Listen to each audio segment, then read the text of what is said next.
प्रणाम, नमो नमः। आज हमारा तीसरा दिन है और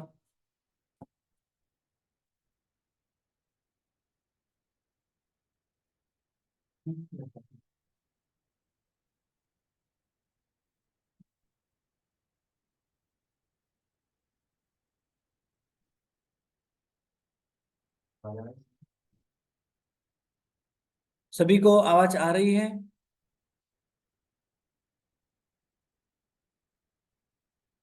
सभी को आवाज आ रही है।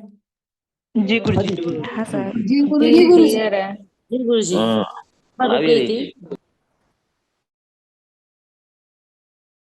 आज हमारा तीसरा दिन है और तीसरे दिन में फिर से एक बार हम यहाँ मंगलाचरण करके करते हुए आगे बढ़ेंगे।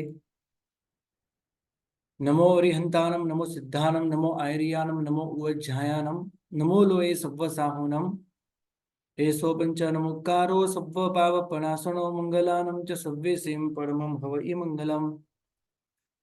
नवकार महामंत्र के अंदर पंच परमेष्टि भगवान देव, गुरु और धर्म, ये तीनों समाये अंदर समा गए हैं। अरिहंत भगवान और सिद्ध भगवान वो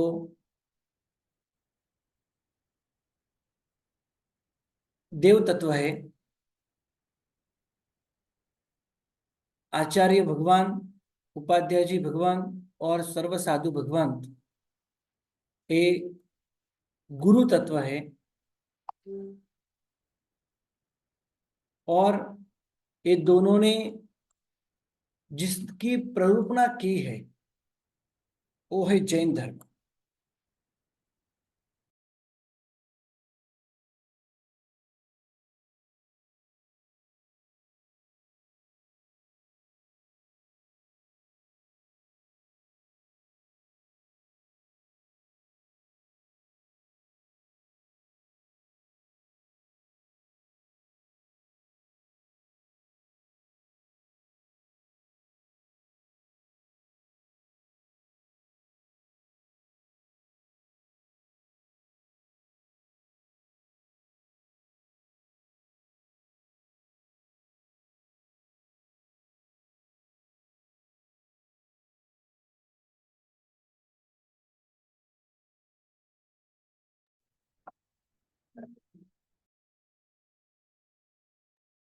नमस्कार करना वो क्या है?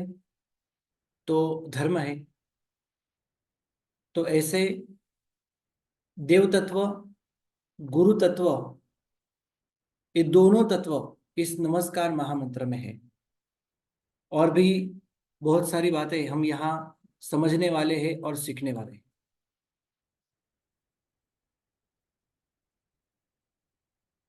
नमो अरिहंताणम, अरिहंत परमात्मा को मेरा नमस्कार हो। नमो सिद्धानम, सिद्ध भगवंत को मेरा नमस्कार हो। नमो आयरियानम, आचार्य भगवंत को मेरा नमस्कार हो। नमो उवज्झायानम, उपाध्याय जी भगवंतों को मेरा नमस्कार हो। नमो लोए सव्व सामुनम, लोक के अंदर रहे हुए सभी साधु साध्वी जी भगवंतों को मेरा नमस्कार हो। एसो पंच नमुक्कारो सव्व पाव पणासनो, ऐसे पंच परमेष्टि को नमस्कार करना वो है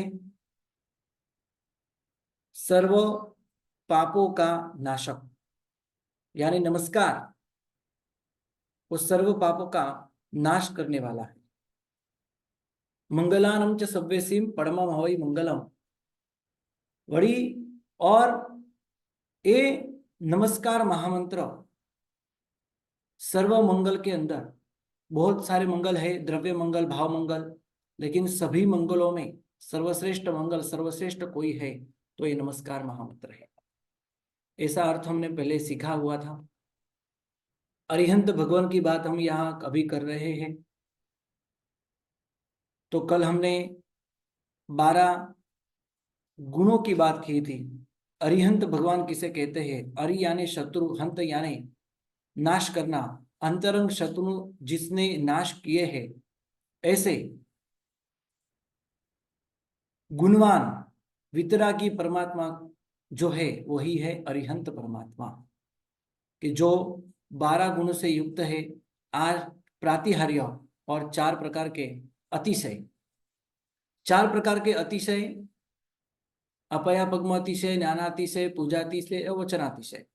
और अष्ट महाप्रातिहार्य, अशोक वृक्ष, सूर्य पुष्पवृष्टि, दिव्य ध्वनि, चामर, आसन, भामंडल, दुंदुभि और छत्र। ऐसे अष्ट महाप्रातिहार्य और 4 प्रकार के अतिशय, ये भगवान के 12 गुण हैं। अशोक वृक्ष के जो भगवान से 12 गुण ऊंचा होता है। कल हमने बात की थी आदिनाथ भगवान की। आदिनाथ भगवान 500 धनुष के काया वाले थे, तो उनका अशोक वृक्ष कितना बड़ा होगा?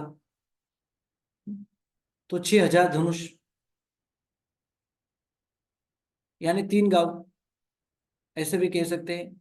गांव का माप आदि आपको, ये सब शास्त्रीय माप आपको जीव विचार के अंदर 5 दौरों के अंदर इसका वर्णन आएगा। तो कहते हैं 12 गुण ऊंचा अशोक वृक्ष है कि जिसके नीचे बैठ के 12 पार्षदा भगवान की वाणी सुनते हैं। 12 पार्षदा की बात भी हम आगे करने वाले हैं। सूर्य पुष्पवृष्टि, किसी ने यह भी प्रश्न किया था कि भगवान के ढिंचन तक यानी घुटने तक पुष्प की वृष्टि होती है, तो भगवान कैसे चलते हैं? सभी मनुष्य, साधु साध्वी जी, भगवान, ये सभी कैसे चलते हैं? देखो, जहां भगवान है, भगवान के ऊपर ढिंचन तक पुष्प की वृष्टि नहीं होती। लेकिन भगवान जिस क्षेत्र में है, जहां भगवान का समूह, भगवान के समोसन की रचना हुई है, ऐसे स्थान पे, उस क्षेत्र में ढिंचन तक यानी घुटने तक देवताओं के द्वारा पुष्पों की वृष्टि होती है। जहां भगवान बैठे हैं, कि भगवान के पैरों तक, घुटने तक पुष्पों की वृष्टि नहीं होती। जहां भगवान चलने वाले हैं, तो वहां भी नहीं होती। लेकिन भगवान जिस क्षेत्र के अंदर है, तो आजू बाजू बगल में सभी स्थान में पंचवर्णीय पुष्प की वृष्टि होती है। देवता करते हैं, इसलिए कहते हैं सूर्य पुष्प वृष्टि। नंबर 3, दिव्य ध्वनि। भगवान मालकोस राग में बोलते हैं। भगवान की वाणी अर्धमागधी भाषा में होती है, और अर्धमागधी भाषा को वहां भगवान मालकोस राग में सबको सुनाते हैं, वाणी धर्म सुनाते हैं। तो तभी देवता बैकग्राउंड से संगीत बजाते हुए भगवान की भक्ति करते हैं। वो भी भगवान का गुण है। दिव्य ध्वनि, चामर, अद्भुत, ऐसे 12 चामर भगवान के समोसरण के अंदर होते हैं। भगवान कितने होते हैं समोसरण के अंदर? 4। मुख्य भगवान जो साक्षात भगवान है, वो पूर्व दिशा के अभिमुख बैठते हैं और वाणी यानी धर्म कहते हैं।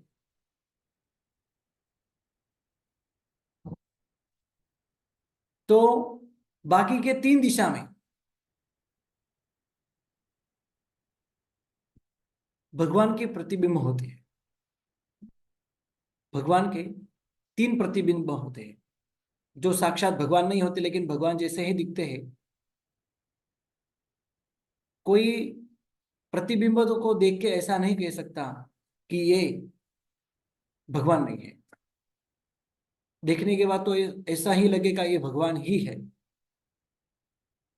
हमारी भाषा में हम ये कह सकते हैं ये डुप्लीकेट है, लेकिन हमको डुप्लीकेट जैसा कुछ इसमें फीलिंग ही नहीं होगी, ओरिजिनल ही लगेगा।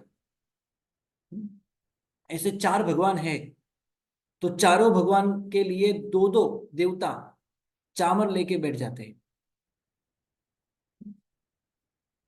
वहां भी चामर होते हैं। और भी कहते हैं कि कहाँ कहाँ चामर है, कि जो समोसन की रचना हुई है, ये सभी समोसन में, यानी गोल में चार दिशा है, राइट। पूर्व दिशा, दक्षिण दिशा, पश्चिम दिशा आदि चार दिशाएं हैं। और चारों दिशा में तीन तीन द्वार है। अब यहाँ देख सकते हो, ये तीन द्वार यहाँ है।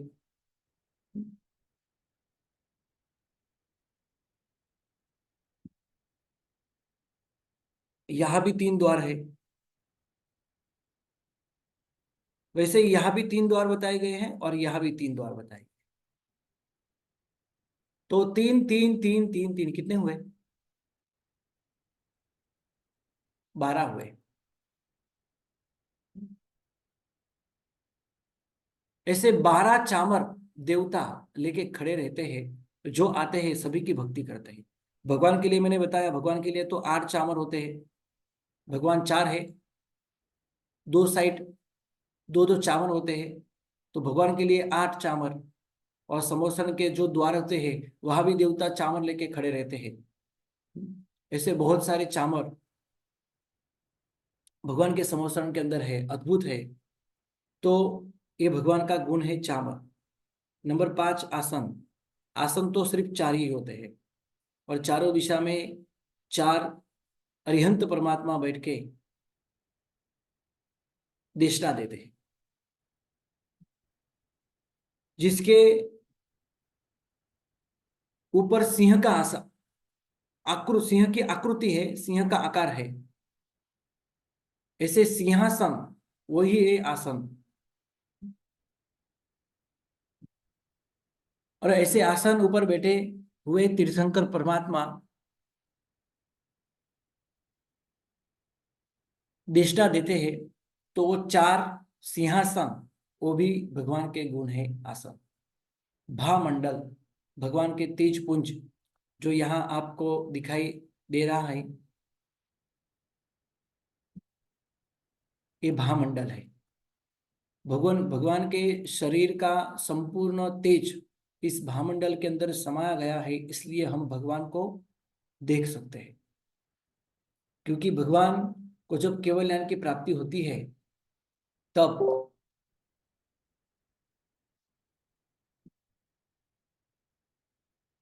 भगवान के शरीर के अंदर अनंत अनंत तेज उत्पन्न हो जाता है।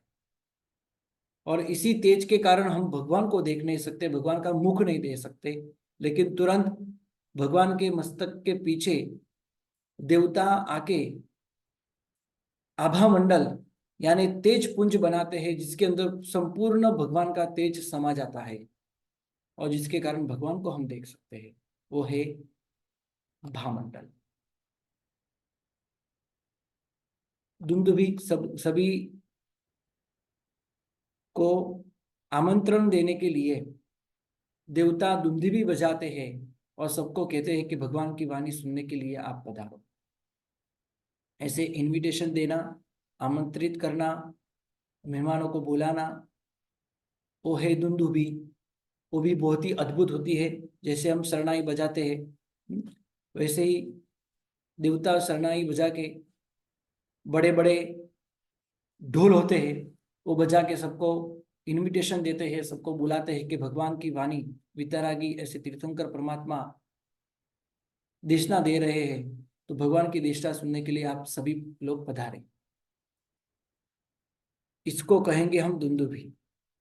और भगवान के मस्तक के ऊपर 3 छत्र है। वो छत्र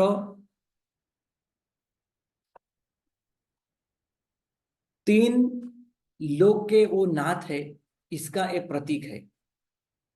और 3 छत्र ये 2 स्वरूप में हमने देखा है, और सभी स्थान में ऐसे 2 स्वरूप में छत्र होते हैं।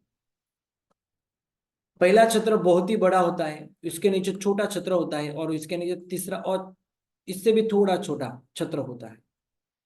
कुछ स्थान में ऐसा भी है कि पहले बड़ा, इसके ऊपर छोटा और इसके ऊपर छोटा, ऐसे दोनों प्रकार के छत्र होने की संभावना है। इसमें गलत कुछ नहीं है। तो ऐसे छत्र है और भगवान यहाँ चार है, तो चारों भगवान के मस्तक के ऊपर ऐसे छत्र है। कितने छत्र हुए? 12 छत्र हुए जो भगवान के मस्तक के ऊपर होते हैं।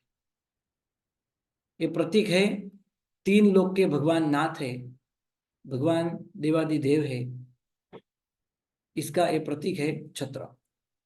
अपया पगमतिशय की हमने बात की, 125 योजन तक मारी मरकी आदि कोई भी प्रकार के रोग उपद्रव आदि नहीं होते। वो अपया पगमतिशय नाम का अतिशय भगवान का है। ज्ञानातिशय, भगवान का केवल ज्ञान सभी जीवों के लिए उपकारी होता है, इसलिए भगवान का ज्ञान ये ज्ञानातिशय गिना गया है। वो है 10वां भगवान का गुण। और पूजातिशय, भगवान सभी जीवों के लिए पूजनीय है, क्योंकि भगवान खुद के लिए सब कुछ नहीं करते, सभी लोग के लिए, भव्य जीवों के लिए भगवान करते हैं। इसलिए हमको भगवान की पूजा अवश्य करनी चाहिए, हमारे लिए भगवान पूजनीय बन जाते हैं। यही है भगवान का पूजातिशय। तीर्थंकर नाम कर्म के प्रभाव से ऐसी अद्भुतता, ऐसी उत्कृष्टता हमको दिखाई देती है। भगवान के पास भगवान के इतनी अच्छी शोभा दिखाई देती है। ये सब पुण्य प्रताप का प्रभाव है, जिनेश्वर तीर्थंकर नाम कर्म का प्रभाव है, इसलिए भगवान पूजनीय है। और नंबर 12 वचनातिशय, भगवान की वाणी 35 गुण से युक्त है।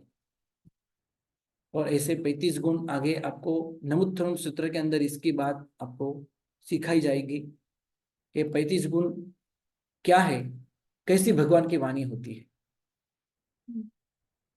भगवान की वाणी सामान्य से आपको बताए तो भगवान की वाणी इतनी मीठी होती है, हमको 6 मास तक भूख या प्यास लगे तो वो भी मिट जाए, वो भी हम भूल जाए, पानी पीना या खाना खाना भी हम भूल जाए, इतनी मनोहर भगवान की मीठी वाणी होती है।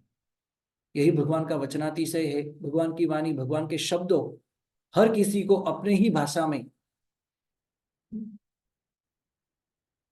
समझ में आ जाती है, भगवान के सभी तत्व समझ में आते हैं। तो यही है भगवान का वचनातिशय। ऐसे 12 गुण से युक्त जो है वो है अरिहंत परमात्मा। ऐसे 12 गुण से युक्त जो है वो है अरिहंत परमात्मा।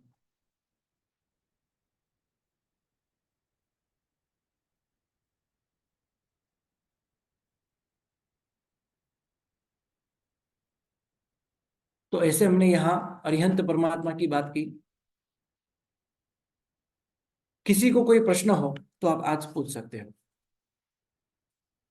आज समय काफी है, प्रश्न हो तो आप पूछ सकते हो। जी, विद्याबेन जैन, जिसका नाम यहाँ से बोला जाएगा वो आप प्रश्न कर सकते हो, राइट जी। विद्याबेन जैन। जी प्रणाम पंडित जी। ये जो आपने कहा कि प्रभु के आसपास जो देव हैं चामर लेके रहते हैं, डोलते हैं, और द्वार का भी बताया, तो यहाँ पे जो मूल देव ही होते हैं कि उनके वैकृत शरीर वाले होते हैं? प्रभु के पास मूल देव होते हैं? प्रभु के पास, फिर से, प्रभु के पास जो इसे पूछो। हाँ, देव चामर डोल रहे हैं दोनों तरफ, एक प्रभु के आजू बाजू में एक एक देव है जो चामर लेके ऐसे खड़े हैं प्रभु के पास।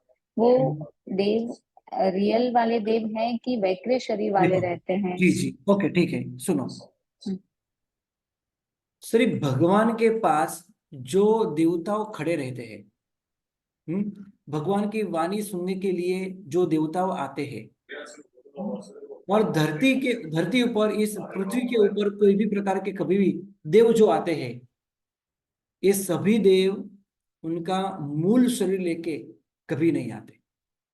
वो उत्तर वैक्रिय शरीर बना के यानी अलग दूसरा शरीर बना के वो भेज देते हैं और खुद देवलोक में ही बैठ जाते, वहां ही होते हैं, वो कभी नीचे नहीं आते। यावत भगवान का कोई कल्याणक हो, चवन कल्याणक हो, दीक्षा कल्याणक हो, केवल्याण कल्याणक हो, ये सभी देवता जो आते हैं वो उत्तर वैक्रिय शरीर बना के, यानी उनके पास ऐसे एक वैक्रिय लब्धि होती है कि जिसके प्रभाव से वो अलग नया शरीर बना सकते हैं और कहाँ भी भेज सकते हैं और कितने भी शरीर बना सकते हैं। तो भगवान के पास मिनिमम 1 करोड़ देवता होते हैं, 1 कोटि देवता। तो ये 1 कोटि देवता हो या भगवान की वाणी सुनने के लिए अलग से बाहर से कोई देवता आए हो, ये सभी उत्तर वैक्रिय शरीर वाले ही होते हैं, मूल शरीर वाले, यानी रियल शरीर वाले नहीं होते। उनका रियल शरीर, उनका मूल जीव तो देवलोक में ही मूल शरीर के साथ होता है जी। और कुछ आगे? आ, कोमल बेन जैन। प्रणाम गुरुजी। अच्छा गुरुजी, इस समूहस्त्र परमात्मा के समूहस्त्र की रचना किससे हुई होती है? सोना, चांदी, हीरा, माणिक क्या? और जी उसमें जी जो जी। हीरज भगवान के के जीव समोसन की, जी, भगवान के समोसन की रचना, जो नीचे वाला गढ़ है, राइट, वो चांदी का होता है। जो बीच में का गढ़ है वो सोने का होता है। और सबसे ऊपर वाला जो गढ़ है, राइट, वो पूरे रत्न का होता है। रत्न, सोना और चांदी, ऐसे 3 गढ़ होते हैं। और इसकी गिनती हम नीचे से भी कर सकते हैं और ऊपर से भी कर सकते हैं। ऊपर वाला पहला गढ़ है, बाद में दूसरा गढ़ है, तीसरा गढ़ है, ऐसे भी कह सकते हैं। यार नीचे वाला पहला है, बीच में वाला दूसरा है और ऊपर वाला तीसरा है, ऐसे भी कह सकते हैं। ऐसे ऊपर नीचे इसकी गिनती कर सकते हैं, लेकिन यानी इसको पहला दूसरा तीसरा नहीं कह सकते। नीचे से गिनना है कि ऊपर से गिनना है? तो सबसे पहला यही प्रश्न हमको होगा, है ना? तो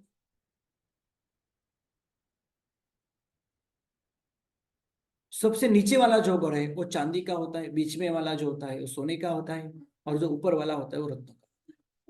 और प्रणाम गुरु। पूरे इस समोसन की रचना 1 योजन की होती है। इसकी मैं चौड़ाई की बात करता हूँ, और ऊंचाई की बात जो मैं करूँ तो सभी की ऊंचाई अलग अलग होती है। और समोसन की रचना 2 आकार में होती है, या फिर गोल होती है या फिर चौरस होती है। आपने ये दोनों प्रकार के एक साथ समोसनों में देखा होगा आपने शायद। गिरनार तीर्थ के अंदर नेमिनाथ भगवान का जो मूल देरासर है, इसके पीछे वस्तुपाल तेजपाल का भी देरासर है। तो इस देरासर के अंदर एक तरफ गोल समोसन है और दूसरी तरफ चौरस समोसन है। ये दोनों प्रकार के समोसन की संभावना होती है। जी बोलो, और कोई प्रश्न आगे? पूनम बेन। प्रणाम गुरुजी। हीलियन प्रणाम चंद्र। गुरु। पूनम बेन। हाँ गुरुजी, जो आपने द्वार वाला बताया ना हम्म, कि 3 गढ़ में द्वार होते हैं, वो उसकी व्याख्या कर दे, वो क्लियर नहीं हुआ पॉइंट ना। इसमें क्या क्लियर करना है? देखो, तीन गढ़ है, तो सभी गढ़ में ऐसे 3 द्वार होते हैं। आप ये चित्र के माध्यम से समझते, तो यहाँ एक पहला द्वार है, देखो। ये हम्म। दूसरा द्वार है और यहाँ तीसरा द्वार है ना? 3 द्वार। हम्म। और तीनों द्वार में बाजू, एक यहाँ और एक यहाँ, जैसे कि ये द्वार है, ये द्वार है, तो एक यहाँ देवता खड़ा होता है, एक देवता यहाँ खड़ा होता है चामर लेके। तो एक द्वार में 2 हुए, तो कितने द्वार हुए टोटल? गुरुजी, ये तो 12 चारों दिशाओं में चार मतलब एक एक द्वार है ना, इसलिए कंफ्यूजन चारों हुआ। दिशा में, हाँ, एक द्वार कह सकते हैं, बराबर। ऊपर चढ़ने के लिए रास्ता एक ही है, लेकिन द्वार 3 है। अच्छा हाँ, बस यही ये रास्ता एक कंफ्यूजन। ही है, ऊपर चढ़ने के लिए रास्ता एक ही है, यहाँ भी ऊपर चढ़ने के लिए दूसरा रास्ता है, लेकिन ये इसी रास्ते में द्वार कितने आते हैं? तो 3। 3 है। जी, तो यानी जो परमात्मा के पीछे वाला है वो बंद हुआ, गेट ये उधर का छोटा। परमात्मा तो बराबर बीच में है। परमात्मा के पीछे तो कल्प वृक्ष है, यानी अशोक वृक्ष है हम्म। ना? भगवान के सामने ही चार द्वार होते, चार भगवान के सामने चार द्वार होते हैं। फिर नहीं प्रणाम गुरुजी, गुरुजी। फिर आप इधर 4 द्वार कह रहे हैं, उधर 3 द्वार कह रहे हैं।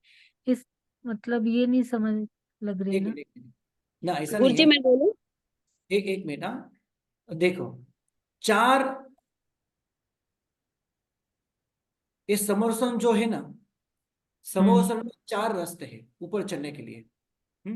और एक जी, रास्ते में तीन द्वार है, ठीक है। राइट। एक जी, यहाँ दो दिखाई देगा, यहाँ तीसरा है, यहाँ से ऐसे ऊपर चढ़ने के लिए, और यहाँ से तीसरा चढ़ने के लिए चौथा, है ना। चार रास्ते हैं और एक रास्ते में तीन द्वार है। हाँ तो 12 द्वार हो गए ना। हाँ, हो गए 12 द्वार। जी, हम 12 द्वार भी कह सकते हैं, चार रास्ता रास्ता भी कह सकते हैं। जी, कोमल बेन जैन मैं बोलूं गुरुजी? जी। गुरुजी, परिषदा का मीनिंग क्या है? आपकी आवाज क्लियर नहीं आ रही है। 12 परिषदा बैठते हैं ना? हाँ, 12% की बात हम बाद में करते करते हैं। और गुरुजी कुछ, मैं बोलूं? ठीक है। हाँ मुझे जी, जूली बोलना है बेन। गुरुजी। गुरुजी मेरा प्रश्न यही था, 12 परिषदा मतलब कौन से परिषदा है, क्या हाँ क्या जी, इंक्लूड होता जी, ओके, ठीक है। और कुछ, गुरुजी मुझे बोलना है। बिजल बेन। हाँ, बिजल बेन, देखो प्रश्न बहुत सारे जन को है। आप सभी प्रश्न कह दो, कल के क्लास में ये सभी का जवाब आ जाएगा। बिजल बेन बोलिए, હા ગુરુજી प्रश्न क्या आपका? મારે 35 બોલ શું છે વાણીના 35 બોલ એ ये ગાવાના तुमने आगर आपसे आवसे आगर। આવશે ને? હા. खुशबू गुरुजी बेन, मैं बोलूं? खुशबू बेन, प्रणाम गुरुजी। हाँ जी बोलो। हेलो गुरुजी, मैंने आज ही क्लास ज्वाइन किया है, हम्म तो पहले का सब मुझे पता नहीं है इसमें, तो कैसे ग्रुप के होगा? अंदर इसकी लिंक, हाँ ग्रुप के अंदर इसकी लिंक आ जाएगी। देख गुरुजी लेना। मैं बोलूं? जी अर्चना बोल। गांधी। अच्छा ठीक है गुरुजी, और अटेंडेंस वगैरह? गुरुजी मैं बोलूं? अर्चना गांधी। जी बोलो। गुरुजी मुझे प्रश्न पूछना है कि अगर मोक्ष में गए हैं भगवान और हम रोज पूजा पाठ करते हैं, तो भगवान को वो दिखता है या नहीं दिखता है? हम भगवान कैसे को सभी बोलेंगे भगवान? दिखाई देता है, भगवान के पास तो केवल ज्ञान केवल दर्शन है। ओके, धन्यवाद। भगवान तो सभी देखेंगे, है ना। गुरुजी मेरा प्रश्न बोलूं मैं? नेहा बेन शाह। गुरुजी प्रणाम गुरुजी। हम्म, आपने बताया कि जो मतलब देवता जाते हैं संवत्सरण में जो भी मतलब, तो वो अपना खुद का शरीर लेके नहीं जाते हैं, उत्तर वैक्रिय मतलब शरीर लेके जो जाते आपने हैं। बताया शरीर लेके जाते हैं। हाँ, जी हेलो। तो, हाँ जी बोलो, बोलिए हाँ, बोलिए। तो उसमें उनका क्या फायदा, मतलब जो मूल रूप से है वो तो देवलोक में ही बैठे हैं। देखो, फायदा और न फायदा की वो बात बहुत अलग है, क्योंकि अ, देखो, उत्तर वैक्रिय शरीर हो तो भी आत्मा तो एक ही है। आत्मा बहुत अलग अलग, जितने शरीर है उतने आत्मा नहीं बन जाते, आत्मा के इतने टुकड़े नहीं, कभी नहीं होते, एक भी टुकड़ा नहीं होता। आत्मा अच्छा, एक अखंड द्रव्य है। अच्छा, तो फायदा तो चौकस होगा ही, क्योंकि आत्मा तो वही है ना। इसलिए देवता आदि, अच्छा। उनको, हाँ देवता आदि भक्ति आदि करते हैं तो पुण्य का बन तो होगा ही, क्योंकि कर्मों का बन आत्मा को होता है, शरीर को नहीं होता जी, जी। है। जी। पर अ, मतलब वो देवलोक में बैठे हैं तो उनका मतलब मन वहां पे नहीं, जो मतलब वहां पे भी वो प्रवृत्ति तो करते ही होंगे ना। हाँ जी, जी, मन है तो पुण्य का बन भी है। अजीबेन तेजस पारिक, तेजस पारिक आप जी बोलो। गुरुजी, ये जो समवस्रण होता है हर तीर्थंकर के काल में अलग अलग होता है कि एक ही मतलब देवता होते हैं तो भगवान ने विहार किया तो दोबारा बनाते हैं? हाँ, कौन बनाते हैं, कैसे बनाते हैं, इसकी भी बात आएगी आपको आगे। चलो आगे बोलो। भाविका बहन, प्रश्न क्या प्रणाम है? गुरु। जी, प्रश्न बोलिए। सर प्रश्न ये है कि बाप और ये टीचर दोनों साथ में दिखाई देते हैं। मेरे स्कूल का ही टॉपिक सबको ऐसा नहीं, ही आपकी दिखता आवाज है। क्लियर नहीं आ रही भाविका बहन, आपकी आवाज क्लियर नहीं आ रही है। आगे, दीपाली बहन, दीपाली शाह।